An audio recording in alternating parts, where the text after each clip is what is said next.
저 8장을 우리 하도록 하겠습니다. 시간이 어떻게 될지 모르겠지만은 빨리 신속하게 하겠습니다. 녹색을 좋아해서 늘 시작할 때는 녹색을 보여드리겠습니다. 다니엘 8장 수양과 수염소의 계시라는 제목으로 말씀드리겠습니다. 지난번에 우리가 다니엘 2장의 금신상을 보았고요. 그저 금머리는 바벨론, 은가슴은 메데바사, 놋배는 그리스, 그 다음에 철 종아리는 로마고, 그 다음에 똑같이 썼네. 바보가 썼네, 그죠? 철저 아직 저기 유럽인데. 그 다음에 이제 시간이 없으니까요. 자, 이게 로마서 다니엘 7장은 짐승으로 묘사됐죠. 그래서 바벨론이 사자고, 표범은 곰은 메데 페르시아고, 표범은 헬라고, 무섭고 이상한 짐승은 로마라고 배웠습니다. 지난번에 우리가 공부했듯이 우리의 바벨론은 다니엘 2장에서는 금머리가 사자고, 이렇게 보면 여러분들이 지난번에 공부했던 내용입니다. 그죠? 이게 다니엘 7장에 나와 있는 짐승들이고요. 근데 지금 다니엘 7장에 나와 있는 짐승들은 하나같이 여러분 보시면 성소 봉사에 사용될 수 있어요? 없어요? 없습니다. 레위기 11장에 의거해서 부정한 동물 맞습니까? 예, 그렇습니다. 부정한 동물입니다. 그런데 다니엘 8장에 나오는 짐승은 양과 염소가 나옵니다. 양과 염소는 레위기 11장에 의거해서 정한 짐승입니다. 그죠? 그래가지고 성소 봉사에서 제사로 사용되어지는 그런 동물들입니다. 그런데 여러분, 다니엘 8장에서는요, 세상의 흥망성쇠를 양과 염소로 비유하여 설명했습니다. 왜 그랬을까? 다니엘 7장에서는 그 부정한 동물을 사용해서 그랬는데 다니엘 8장에서는 정한 짐승 양과 염소로 그렇게 했습니다. 하나님께서 이 이유는 다니엘 8장은 초점이 다니엘 7장과 다르기 때문에 그렇습니다. 다니엘 7장의 초점은 마귀의 정체, 사단의 정체를 밝히는 데 초점이 있다면 다니엘 8장에서는 하나님께서 어떻게 백성들을 구원할지 그거에 대해서 기록되어 있는 것입니다. 즉 성소 제도를 통하여 하나님의 백성을 구원하려는 하나님의 계획과 이런 계획을 방해하려 하는 사단의 계획을 자세히 묘사되어 있는 것이 다니엘 8장 9장입니다. 매우 흥미있습니다. 그래서 여러분, 자, 이걸 보시면은요, 다니엘 2장, 다니엘 7장, 다니엘 8장 9장, 일단 우선은 이렇게 세상 역사와 구속의 역사를 3중 기별을 통해서 보여드리겠습니다. 다니엘 11장까지 하면 4중 기별인데요. 다니엘 2장은 정치적 중심의 세계사를 보여주려고 하나님께서 그랬고요. 다니엘 2장에서는요. 다니엘 7장에서는 정치와 종교가 이렇게 결합된 세계사, 정치와 종교가 결합된 세계사. 다니엘 8장 9장은 구속사 중심의 세계사, 이렇게 다릅니다. 이렇게 다니엘 2장과 7장과 8장과 9장의 목적이 다르다는 것을 여러분들이 머릿속에 염두에 두시기 바랍니다. 다시 한번 중요하니까 말씀드리겠습니다. 다니엘 2장은 정치적 중심의 세계사, 다니엘 7장은 정치와 종교가 결부된 세계사, 다니엘 8장 9장은 구속사 중심의 세계사로 되어 있습니다. 성도 여러분, 여기 꼭 적으실 필요, 노력할 필요 없고요. 여러분 집에 가셔서 저기 인터넷이나 스마트폰을 뒤져보시면은요, 우리 제 이름을 유튜브에 들어가서 제 이름을 치면은 설교가 다 녹화되어 있습니다. 그리고 누구든지 열어볼 수 있어요. 그래서 우리 뒤에 방송반에서 지금 작업을 하고 계십니다. 우리 저 장로님들이. 자, 다니엘 8장 1절 보겠습니다. 나 다니엘에게 처음에 나타난 이상 후 벨사살 왕 3년에 다시 이상이 나타나니라. 다니엘 8장의 계시의 시간은 언제라고요? 벨사살 왕 3년. 벨사살 왕 3년이면 BC 551년입니다. 551년. 자, 그러면요, 다니엘 8장 2절을 또 읽겠습니다. 내가 이상을 보았는데 내가 그것을 볼 때 내 몸은 엘람도 수산성에 있었고 내가 이상을 보기는 을레 강변에서니라. 여러분, 계시의 장소가 어디냐? 엘람도 어디라고요? 수산성이라는 데가 있습니다. 자, 그러면은 여기 보면은 엘람도 수산성 을레강변이래요. 엘람도 수산성 을레강변. 도대체 엘람도 수산성 을레강변이 어디인가? 여러분, 그 메데 페르시아는 수도가 3개가 있었습니다. 3개. 우리나라는 수도가 지금 몇 개입니까? 2개요, 2개. 서울하고 저기 세종 도시 2개입니다. 하나가 아니라 2개예요. 그죠? 2개입니다. 그러면은 여러분, 수도가 3개인 나라도 있어요. 남아프리카 공화국은 수도가 3개입니다. 요하네스버그, 프리토리아, 그 다음에 케이프타운 3개입니다. 그 메데 페르시아도 수도가 3개였습니다. 하나는 엘람도 수산성이 하나 있고요. 그리고 바벨론이 하나 있고요. 그 다음에 엑밧 하나가 있고 3개입니다. 그럼 여러분, 제가 여쭤볼게요. 에스더가 나오는 에스더, 그 아하수에로 왕이 머물렀던 에스더서의 중심되는 수도는 어디 같아요? 그렇습니다. 엘람도 수산성입니다. 엘람도 수산성. 자, 수산성의 유적터와 주변 도시들의 모습을 보면 지금은 폐허가 돼가지고 없는데, 여러분 저기 이렇게 보면 이렇게 탑같이 돼 있는 그림이 있어요, 없어요? 있죠? 저게 누구냐 하면은 다니엘의 묘입니다. 실제로 다니엘의 묘입니다. 안 가봐도 요즘에는 인터넷이 다 나오니까 가볼 필요가 없어요. 나는 그 집이 성지순례 할 이유가 없다고 생각해요. 다 있는데. 엘람도 수산성입니다. 그래서 여기 보면은 느헤미야가 그 아하수에로 왕의 그 뭡니까, 그 술 맡은 관원장이 되었던 것도 엘람도 수산성이에요. 보겠습니다. 느헤미야 1장 1절. 하갈의 아들 느헤미야의 말이라. 아닥사스다 왕 제20년 기슬로월에 내가 수산궁에 있더니. 수산궁, 그죠? 에스더 1장 2절입니다. 당시에 아하수에로 왕이 수산궁에서 즉위하고. 수산궁이 세 성 중에서는 제일 중요했던 것 같습니다. 여러분, 이제 3절 보겠습니다. 다니엘 3장 8장 3절. 내가 눈을 들어 본즉 강가에 2뿔 가진 수양이 섰는데 그 2뿔이 다 길어도 한 뿔은 다른 뿔보다 길었고 그 긴 것은 나중에 난 것이었더라 했습니다. 왜 메데 페르시아는 수양으로 표상되었고 헬라는 수염소로 표상되었는가? 성소봉사에 쓰이는 동물이라는 말씀은 조금 전 제가 해드렸는데요. 여기 8장 20절에 기록하기를 내가 본 바 2뿔 가진 수양은 곧 뭐라고요? 메데와 바사 왕들이요.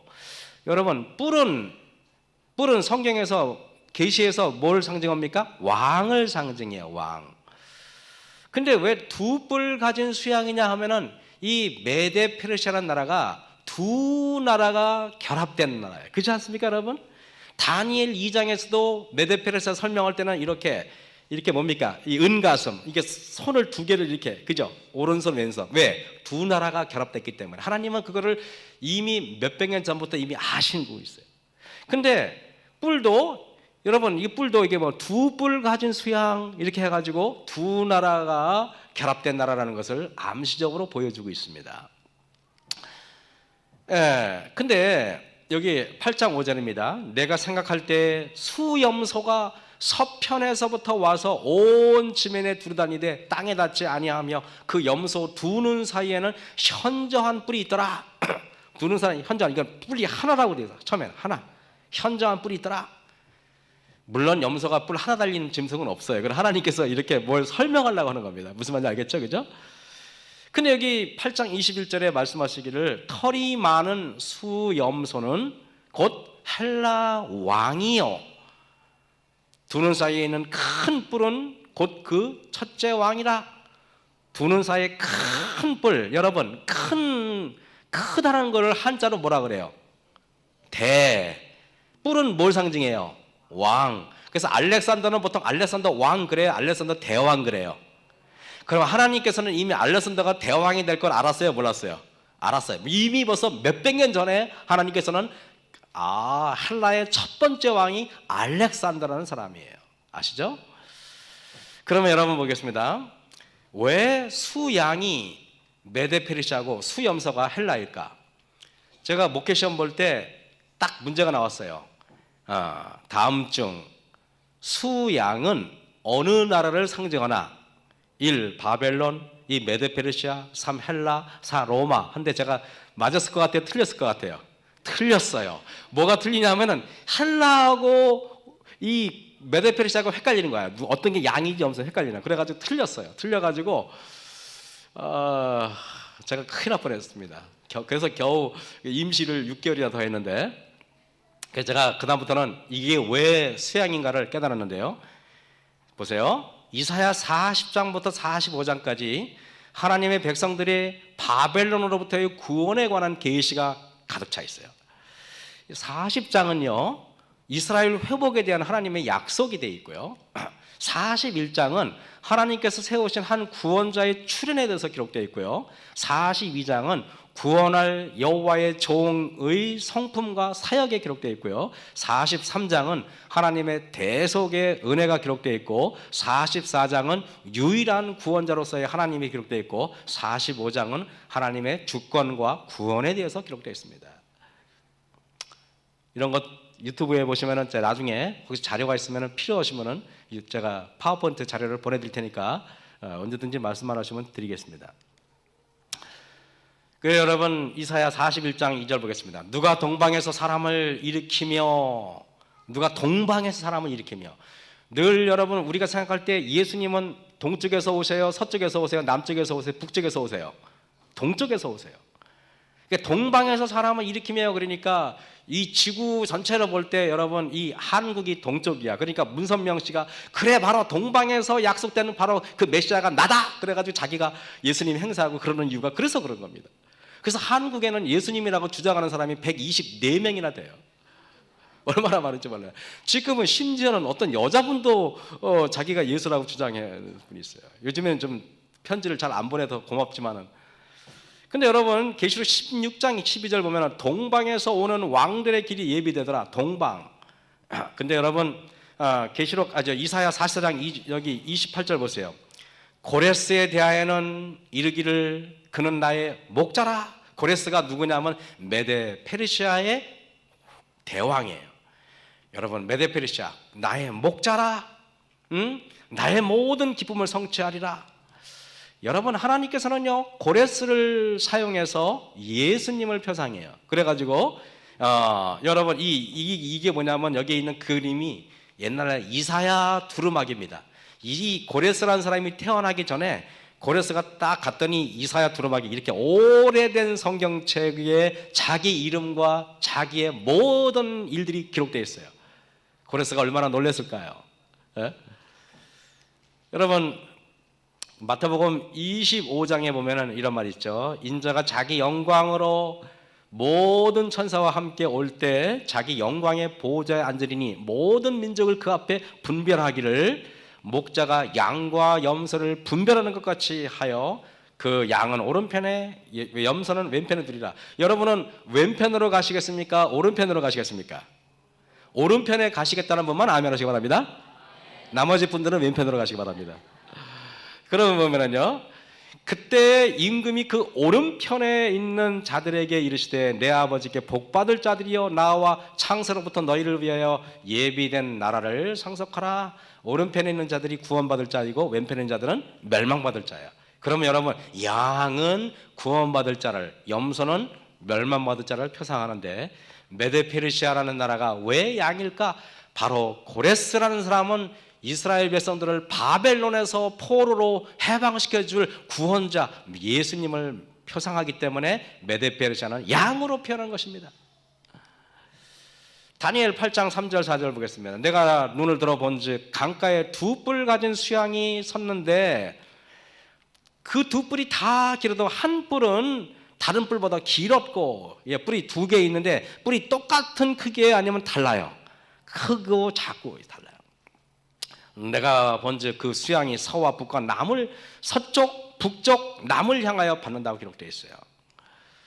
여러분 메데 페르시아는 아까도 얘기했지만 다니엘 2장에서는 신상으로 이게 은가성 요거 다니엘 7장에서는 곰이 여러분 보세요. 이 갈빗대를 3개를 물었다 그랬죠, 그죠? 갈빗대 3개를 물었다는 것은 뭐라 그랬습니까? 지난번에 세 나라를 정복했다 이렇게 말했습니다. 그런데 여기 보세요. 다니엘 2장에서는 은가슴, 다니엘 8장에서는 두 뿔 가진 수양인데 이 둘 다 아리안족의 메대와 페르시아가 이란 고원을 중심으로 서로 나누어 살았어요. 그런데 역사의 초기에는 메대라는 나라가 주도권을 잡았어요. 그런데 기원전 553년에 페르시아의 고레스 왕이 메대라는 나라를 정복해 버립니다. 정복했는데 여러분, 고레스라는 사람은 예수님이 뭐라고 말했냐면 너는 나의 목자다 그랬습니다. 고레스라는 황제가 품성이 좋았을 것 같아요? 아니면 못됐을 것 같아요? 좋았습니다.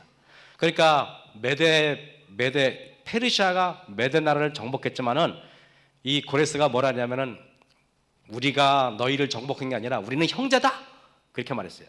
우리는 하나가 되자 그랬어요. 그러면 여러분 보통 이름을 지을 때 북한에서 나오는 매체는 뭐라고 말합니까? 남북 통일 그럴 것 같아요? 북남 통일 그럴 것 같아요? 왜? 자기네 나라가 중심이야. 우리나라에서는요, 남북. 여러분의 생각은 뭡니까? 남북이 맞죠, 그죠? 여러분, 그러면 나라 이름을 줄 때 페르시아가 메대를 정복했단 말이에요. 그러면 페르시아 메대 이렇게 제국해야 되잖아. 근데 고레스 왕은 제가 얘기했지만은 사람이 참 품성이 좋은 사람이에요. 그러니까 이름까지도 그래, 니네가 먼저 해라. 메대 페르시아. 이것도 하나님의 은혜예요. 그죠? 고레스라는 황제의 품성을 여러분이 좀 느낄 수가 있죠, 그죠? 그러니까 양이에요, 양. 메대 페르시아는 수양, 양인 것입니다. 제가 이걸 보면서 그래, 이 두 뿔과 처음에는 한 뿔, 페르시아는 작은 뿔이었고 메대는 큰 뿔이었는데 이게 역전이 돼가지고 메대가 이제 작은 뿔이 되고 페르시아가 큰 뿔이 됩니다. 그렇지만은 한 형제.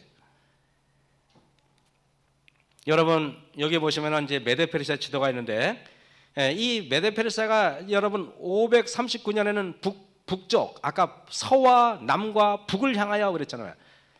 근데 여러분 547년이 제일 빠른 거예요. BC니까 서와 그 다음에 남과 북인데 이 바벨론은 지리상으로 메대 페르시아보다 남쪽이에요. 근데 왜 북쪽이라 그랬을까?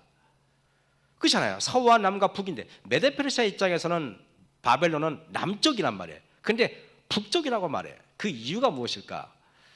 자, 바벨론은 메대 페르시아에서 볼 때 지리적으로 남쪽이다. 그런데 왜 북쪽이라고 했나?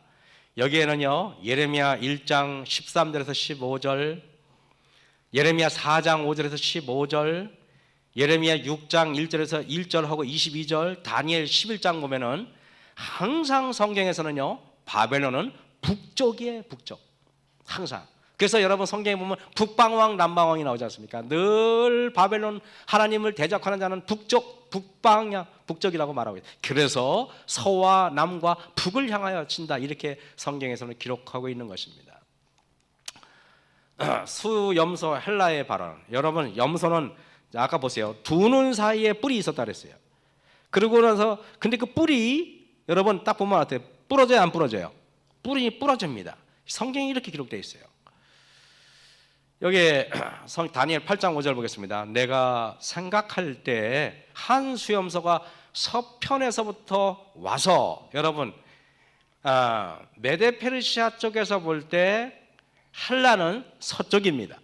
그러니까 서쪽에서부터 와서 그것까지도 정확히 맞추는 거예요. 온 지면에 두루다니되 땅에 닿지 아니하며. 여러분 땅에 닿지 아니하고 막 날아다녀. 빠르다는 말입니까? 안 빠르다는 말입니까? 빨라요. 그래서 다니엘 7장에서도 메데 페르시아를 가리켜 표범이라고 말했는데 표범은 빠릅니까? 안 빠릅니까? 엄청 빨라요. 그래서 하나님께서는 다니엘 8장에서 메데 페르시아 헬라죠. 죄송합니다. 헬라 알렉산더가 엄청 빠르다는 걸 표현하기 위해서 땅에 닿지 않는다는 표현을 쓰시는 겁니다. 그리고 두 눈 사이에는 현저한 뿔이 있더라. 헬라를 건국한 이 알렉산더라는 왕은 역사적으로 볼 때 정말 현저한 왕이었습니까? 정말 특별하고 아주 대단한 왕이었어요. 그래서 성경에서도 현저한 왕이라고 이렇게 표현하는 것입니다. 자, 아까 얘기했지만은 여러분 표범, 다니엘 7장에서는 표범으로 말했고 표범인데 날개까지 달았어요. 왜? 빠른 거. 날개까지 달으면 이 표범이 땅에 닿지 아니하고 다니엘 8장에서도 헬라를 가리켜 알렉산더를 가리켜 땅에 닿지 아니하고 똑같은 표현인 것입니다.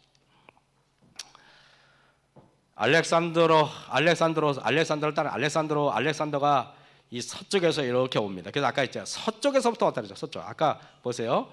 여기 보시면은 한 수염소가 서편에서부터 와서 그랬죠. 이게 보니까 보세요. 알렉산더가 제국이 시작한 게 동그라미 친 데가 거기가 시작이에요. 거기가 그리스입니다. 거기서 볼 때 메데페르시아를 침공할 때 어쩌게 서쪽에서부터 어때요? 그죠? 서쪽에서 동쪽으로 방향이 맞죠? 그렇게 성경에 이렇게 정확하게 기록하고 있는 것입니다. 그리스는 저 설명했고요. 자, 다니엘서에 나타난 삼중 평행 구조를 좀 말씀드려 보겠습니다. 바벨론은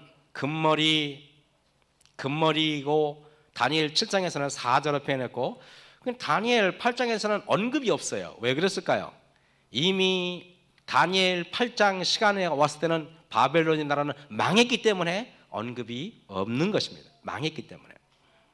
근데 메데페르시아는 다니엘 2장은 은가슴이고 이거요. 그리고 다니엘 7장에는 곰이에요. 다니엘 8장은 수양, 두 뿔 가진 수양이라고 그랬습니다. 헬라는 다니엘 2장에서는 동으로 된 허리고 그 다음에 다니엘 7장에서는 표범이고 다니엘 8장은 수염소입니다. 그 다음에 로마 제국은 다니엘 2장에서는 철로 된 두 다리고 다니엘 7장에서는 무섭고 이상한 짐승이고 다니엘 8장에서는 현저한 뿔이다 그랬습니다. 나중에 이 다를게요.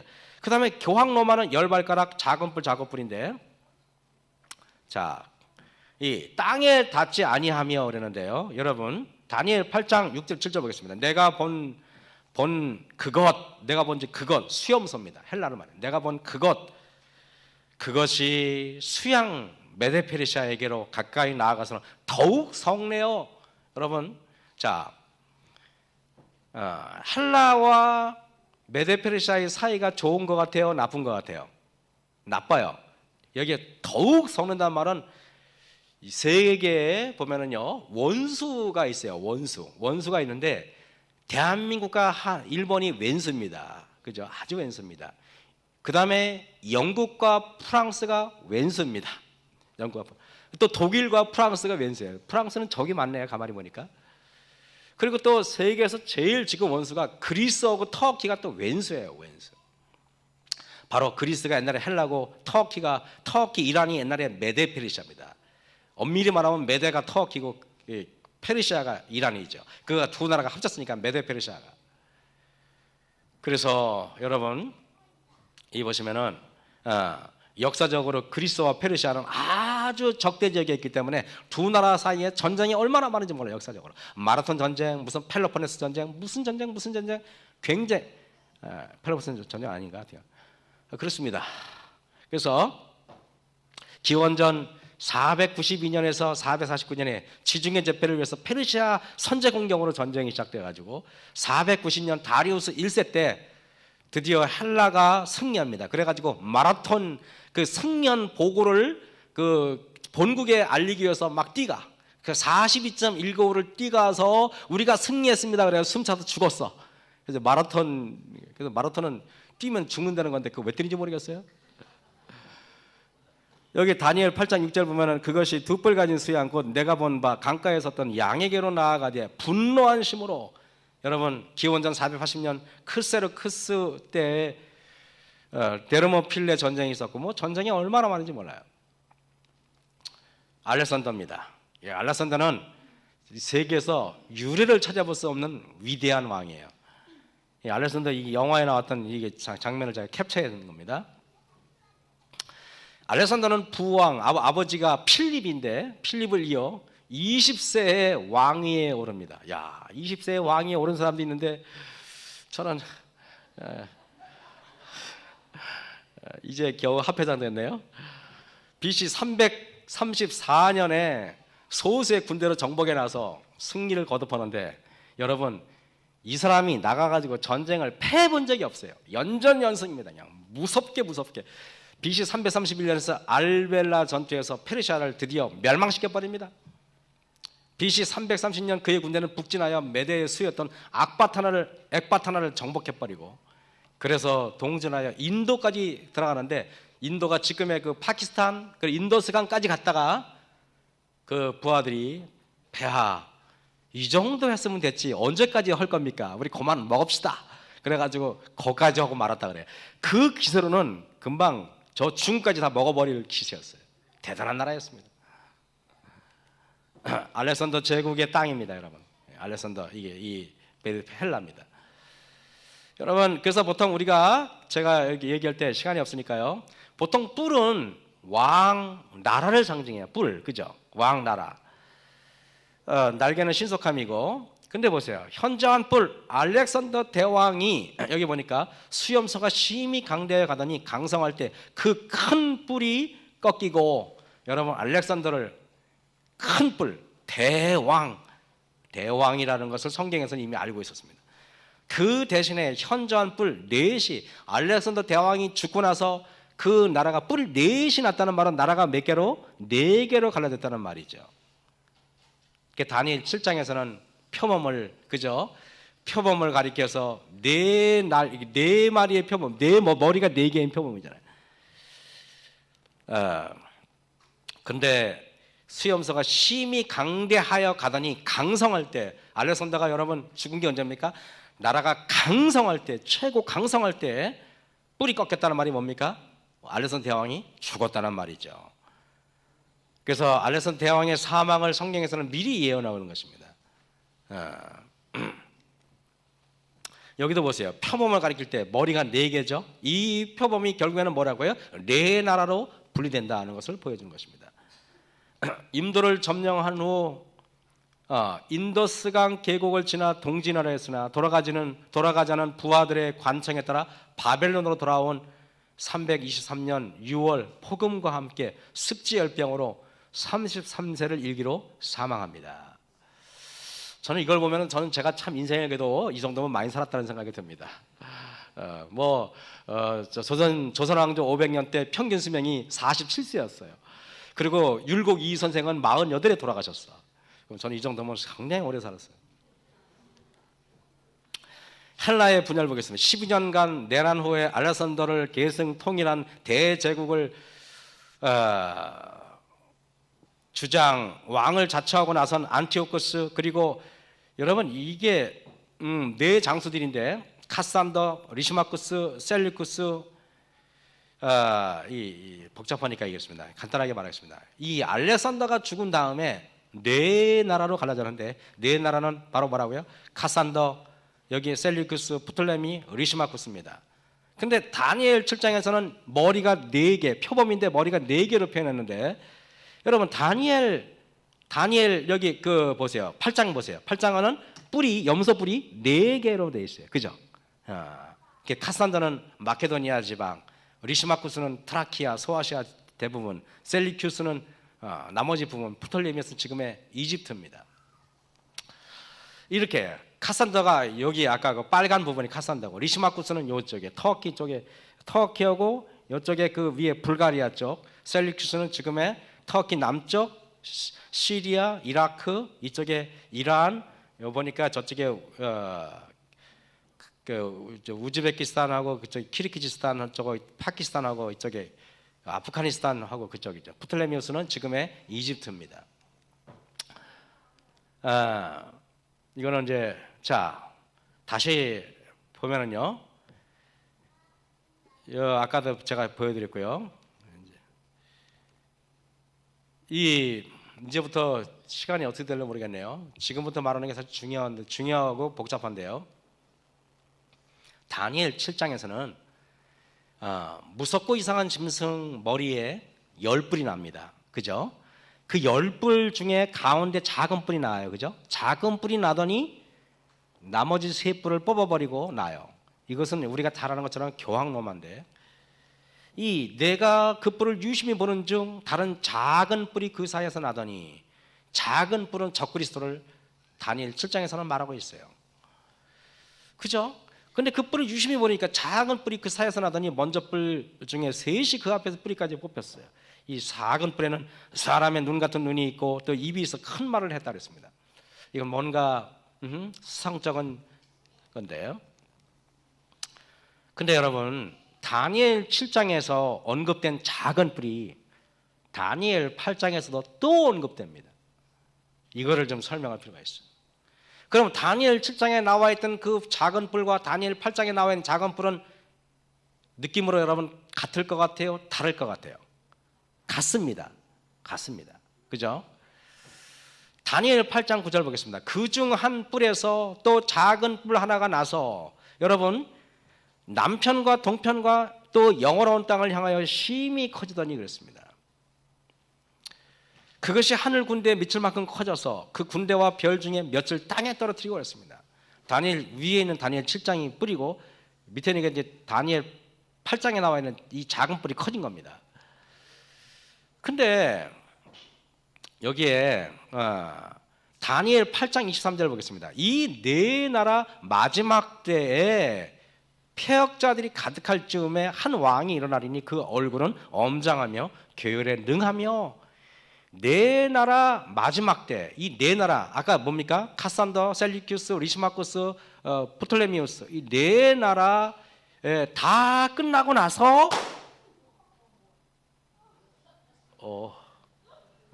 괜찮습니다. 끝났나? 자 보겠습니다. 그래서 보세요.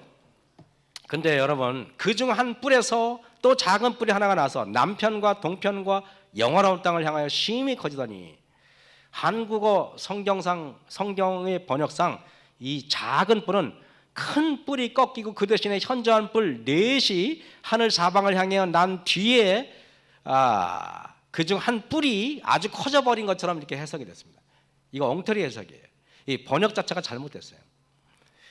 그래서 여러분 보세요. 마치 이 말을 보면은 네 나라 카산더, 리시마쿠스, 셀리쿠스, 프톨레미우스 중에 한 나라가 크게 돼가지고 하나님을 대적한 것처럼 이렇게 표현되어 있단 말이에요.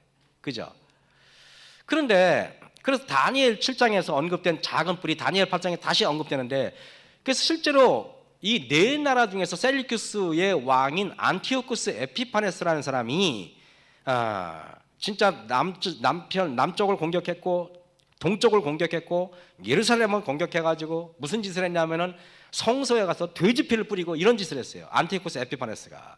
그러니까 과거주의 성경 해석자들이 자꾸 마틴 루터라든가 성경학자들이 이 다니엘 7장에 나와 있는 작은 뿔이 바로 로마 교황이다 이렇게 말하니까 심각해진 겁니다. 그래서 교황청에서 막대한 돈을 들여가지고 예수회에 신학자들을 동원해가지고 어떻게 해서든지 교황이 여기서 빠지게 하라. 작은 뿔이나 아니면 다니엘 7장이나 8장에 나와 있는 작은 뿔이 아닌 것을 증명해라 해가지고 학자들을 고용합니다. 그래가지고 여러분 최초로 원어에서 영어로 성경을 번역한 옥스퍼드 대학교 교수인 틴데일이라는 교수가 있어요. 그래서 틴데일 성경 버전이 있어요. 또 캠브리지 대학교 교수였던 바은스라는 교수가 있습니다. 굉장히 유명한 신학자들이에요. 이 신학 교수들이 성경을 연구하다 보니까 바로 다니엘 7장에 나와 있는 그 적그리스도가 바로 교황이구나 이렇게 딱 그것뿐만 아니라 대부분의 유럽에 있는 지성인들이 교황을 여러분 작은 뿔이라고 지목했습니다. 안식일 교회가 절대 아닙니다. 여러분 그거 아셔야 돼요. 그리고 종교개혁자 마틴 루터도 이 작은 뿔이 교황이라고 증명하기에 이르렀습니다. 16세기의 말에 이르러 작은 뿔이 교황으로 지목되는 것을 피하기 위해서 예수윗은 엄청난 돈을 들여가지고 신학자인 알카자라는 사람을 통하고 또 리베라라는 사람을 통해서 교황을 가운데 두고 모든 작은 뿔의 내용이 과거에 있었던 옛날 이야기라고 돌려버려요. 이거 과거주의 해석법. 또 하나는 앞으로 미래에 일어날 거야라고 해요. 교황은 싹 빠지는 것입니다. 이게 바로 과거주의 해석법, 미래주의 해석법이라는 것입니다. 다시 말해서 작은 뿔을 옛날 바로 지금 로마 교황은 지금 현존해 있잖아요. 옛날 시리아의 셀리큐스의 옛날 안티오코스 에피파네스라는 사람인데 그 사람이야 교황 아니야 이렇게 말하기 위해서 이런 걸 한 것입니다. 좀 복잡하죠. 그래서 다니엘 7장과 8장에 나와 있는 작은 뿔을 교묘하게 해석하여 교황권을 초점을 맞추지 못하게 하기 위해서 과거주의 해석법을 동원해서 교황 이전의 어떤 사건, 다시 말하면 셀리쿠스의 안티오쿠스 에피파네스 그가 바로 적그리스도야 작은 뿔이야 이렇게 말하기에 이르렀다는 것입니다. 그래서 근데 보세요. 여기에 보면은 이게 한 5분만 더 쓸게요. 이거 5분만 더 하겠습니다. 이거 중요하니까 하다가 말만 또 그러니까 여기 보니까 여기 그 중 한 뿔에서 여러분 그 중 한 뿔이라는 단어가 원어로 쾌렌인데 근데 여러분 이렇게 말해요. 독일어를 공부해 보면은요 독일어는 참 희한합니다. 뭐냐 하면은요 우리는 창문 그러면 창문이 어떤 관사가 있어요 없어요? 없어요. 그 독일어는요 창문이 독일어 모든 단어는요 남성, 중성, 여성의 이름이 다 있어요. 마이크, 뭐 책상, 이거 뭐 책 모든 게 성이 있어 성이. 남성이면 남성, 여성. 희한하죠. 그러니까 그걸 독일 사람한테 물어봤어. 왜 그러냐 했더니 자기도 모르는데. 그럼 이걸 어떻게 하냐 했더니 무조건 외워야 된대. 그 창문은 중성이야. 창문은. 산은 남성이야. 뭐 이런 식입니다. 불은 여성이야. 여자가 불을 달라. 또 무슨 책상은 뭐 이런 식으로 뭐 의자는 뭐 남성이고 뭐 이런 게 다 달라요. 왜 그런지 몰라요. 그런데 놀랍게 헬라어도 그렇게 돼 있고 히브리어도 그렇게 돼 있어요. 그래가지고 여러분 예를 들면은 이 정관 이게 뭐냐면 지시대명사가 남성 명사면은 뒤에 따라오는 명사도 남성이어야 된단 말이에요. 다시 말하면 여기 그중 한 뿔 그가 그라는 정관사가 남성인데 뿔이라는 단어가 두 가지로 쓰여요. 남성일 때와 여성일 때 뜻이 달라. 그래가지고 여성 명사일 때는 뿔이고 남성과 여성 명사 같이 쓸 때는 방향이라 그래. 그러면 여러분 그가 남성 명사면은 그 뿔이라고 해석한 쾌레는 뭐라고 번역돼야 돼요? 방향이라고 번역돼야 되는 거라. 방향이라고. 뿔이라고 번역해서는 안 되고. 그래서 여기에 그 중 한 뿔이라고 번역되는 이 번역은 틀렸습니다. 신학적으로. 그럼 뭐라고 번역되냐면은 그중 여기 여성 명사가 뿔이고 남성 명사가 방향이면은 그가 남성 명사이면 뿔도 쾌란도 뭐라고 번역돼야 돼요? 남성 명사로 갖고 와야 된단 말이야. 다시 말하면은 그래서 그중 한 방향이 옳은 것입니다. 복잡하죠. 그래서 여기 현저한 뿔 넷이 하늘 사방을 향하여 났더라. 그중 한 방향에서 이렇게 번역해야 돼요. 이게 맞는 번역이에요. 그중 한 방향에서 또 작은 뿔 하나가 나서 남편과 동편과 영원한 땅을 향하여 심히 커지더니. 다시 말하면은 이 네 나라 중에 하나에서 작은 뿔이 나오는 게 아니라 이 네 방향 카산더 이 네 나라에 있는 방향에서 한 세력이 나온다 이겁니다. 다시 말하면 로마는 나중에 어디서 나와요? 서쪽에서 나와 있는 그 세력에서 작은 뿔이 나올 거다 이 말이에요. 다니엘 8장 9절에 10절 그중 한 뿔에서 또 작은 뿔 하나가 나서 이렇게 번역된 것을 제가 화살표 다시 했습니다. 그중 한 방향에서 또 작은 뿔 하나가 나서 남편과 동편과 어쩌고저쩌고 딱 돼 있어요. 분열된 네 나라 중에 한 나라를 말하는 것이 아니라는 사실이 명백합니다. 셀리큐스의 왕 안티오쿠스 에피파네스가 절대로 작은 뿔이 될 수 없는 이유는 무엇일까? 2분 남았네요. 먼저 해보세요. 이 수양은 여기에 보면은 다니엘 8장 4절에 강대하더라 그럴 때 강대하더라는 단어가 가달 영어로 great입니다. 강대하더라. 수염소는 메데프레서 더 강해. 그래서 심히 강대하더라. 영어로 very great 그렇게 돼 있어요. 가달 메오드 히브리 원어로. 로마 제국은 심히 커지더니 가달 예테르 영어로는 exceedingly great. 다시 말하면 무지무지하게 크다. 이거는 표현할 수 없다는 거예요. 근데 여러분 셀류큐스라는 나라 그리고 안티오코스 에피파스 나라는 강한 나라가 아니라 메데보다 약했고 헬라보다 약했고 로마보다 약했습니다. 이 나라가 될 수가 없는 것입니다. 안티오코스 에피파네스는 제국은 지금 이름도 없어요. 지금 아무런 영향도 미치지 못해요. 아니죠 절대. 안티오코스 에피파네스가 절대로 작은 뿔이 될 수 없는 이유 첫 번째 남편과 동편을 향해 심히 커지더라 했는데 안티오코스는 커지기는커녕 로마에 망해버립니다. 두 번째 영원한 땅을 내어 심히 커지더니 그랬는데 잠깐 쳐들어왔으나 바로 쫓겨나갑니다. 세 번째는 네 뿔은 네 나라라고 해석했는데 이 작은 뿔도 나라에 되는데 한 나라 셀류쿠스에서 안티오쿠스는 한 나라의 왕에 불과하지. 그 네 번째 스스로 서서 만왕의 왕을 대적할 것이라고 예언되었는데 그는 실제로 그런 일을 하지 못했습니다. 시간이 딱 이렇게 맞춰놨는데 다음에 이거 하겠어요. 아무리 제가 빨리 끝내도 못하겠습니다. 기도 끝낼까요? 기도 끝내겠습니다. 하늘에 계시는 아버지 하나님, 짧은 시간에 많은 것을 소화하려 했지만은 역부족했던 것 같습니다. 아버지 하나님, 우리 성도 모든 분들에게 이해력을 주시고 능력을 주셔서 다니엘서를 잘 이해할 수 있도록 축복하여 주시옵기를 예수님 이름으로 감사하며